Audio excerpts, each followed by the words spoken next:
Hi guys, and welcome back to another video. So today I'm going to teach you how to side volley.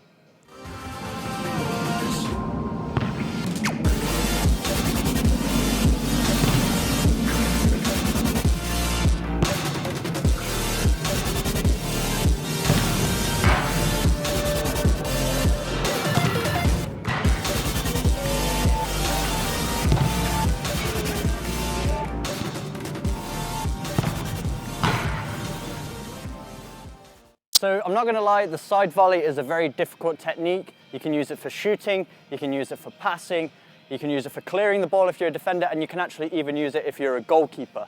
If you want to see two examples of the top level scoring with this technique, I would recommend watching Neymar's goal against Japan. He scored it on the volley, or Pogba's volley against Swansea. These are two perfect examples of hitting this kind of volley perfectly. So how do we know when we've hit the perfect side volley? The effect that we'll have on the ball, you'll see it glide through the air. It'll look like it's almost hovering, then it actually might even rise at the last second. You don't want any dip, you don't want any curl or anything like that. The ball should have backspin only. So you want to hit through that center of the ball, creating a little bit of backspin. Almost like the same effect of hitting a long ball, but you're trying to recreate this with a volley technique. So there are two scenarios where I would recommend using the shooting technique of a side volley. Number one is coming from the side, so if someone played a cross in from the side and it bounces, or on the full volley, you're in a natural position where you can take it on the side volley. Also, if the ball's coming straight on or at a 45-degree angle, it's pretty easy in this scenario to adjust your body to take it on a side volley as well. So let's talk about the different steps that you need in order to actually shoot the perfect side volley. Step one is keeping your eye on the ball. Sounds very simple, but this is so important. Because this is such a difficult technique, if you even hit a millimeter off to the side in the wrong place, you're not going to achieve the results you want with the shot. So step one is keep your eye on the ball at all times.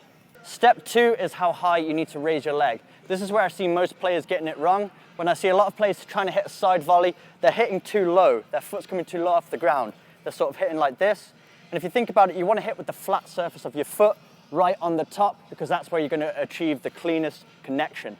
But if you're trying to shoot from a too low position, you can't actually angle your foot. You don't have the flexibility in your ankle to be able to rotate it to expose that flat surface area. So when you hit too low on the ball, usually it just goes up in the air like that with a lot of backspin, usually skies over the bar or goes out for a goal kick or something like that. So what you want to do is you actually want to have good flexibility in the hips so that you can raise your leg at a good level. It doesn't have to be actually parallel with your hips. You don't have to go crazy with it like some kind of martial arts, but you do want to raise it. I would say probably about 90 degrees almost, maybe just below. So you want to be exposing that flat surface of the foot. So in order to do this, you have to raise your leg a little bit higher. So how we do this, we actually use our hips to rotate. It's kind of like when you're throwing a ball. If you just had a ball in your hand and you tried to throw it with no momentum, you're not going to generate any power. So the power actually comes from the opposite side hip. So that's the side that rotates first, and then the leg follows. So if I'm shooting with my right foot, my left-hand side hip is rotating, and I'm raising that foot to come across to expose the flat surface of my foot so that I can get a clean connection.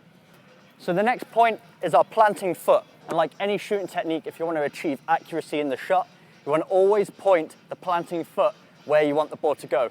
So if the ball's coming in and I want to shoot in the right-hand side of the goal, that's where I need to plant my standing foot, because that's where my hips follow. So the movement generally goes in that direction. Chances are the ball's also going to go in that direction as well.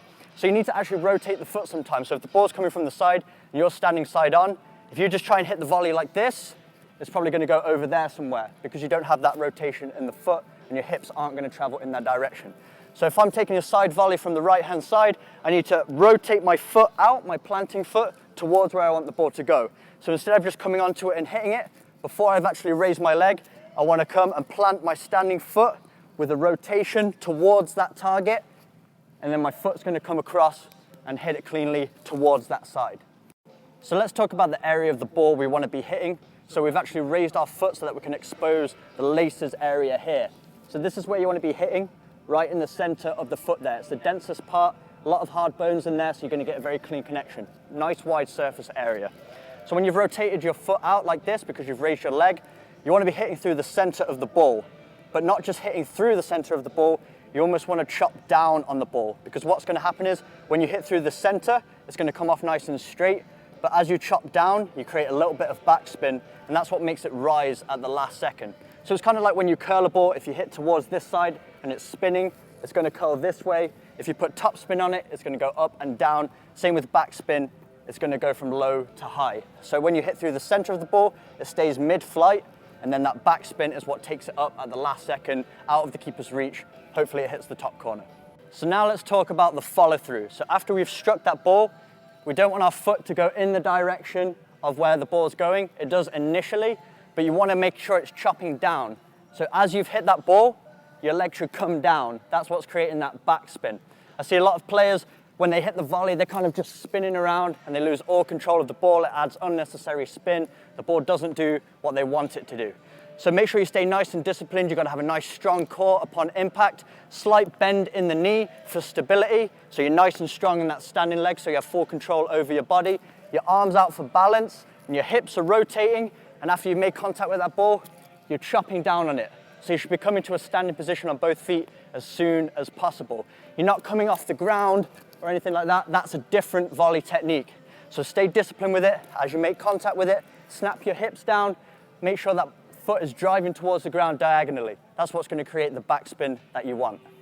All right, guys, so those are all the steps to achieving the perfect side volley. But the number one thing you need to remember, repetition is what's going to take you to the next level and develop consistency with this technique. Unless you're practicing it over and over again, don't expect it to just come off by watching this tutorial. You actually have to take these tips to the training pitch and repeat this over and over again. Don't practice till you get it right, practice it until you can't get it wrong. So I hope you enjoyed this video. If you did, make sure you smash that like button, hit that subscribe button for weekly training videos, and I will see you guys in my next video.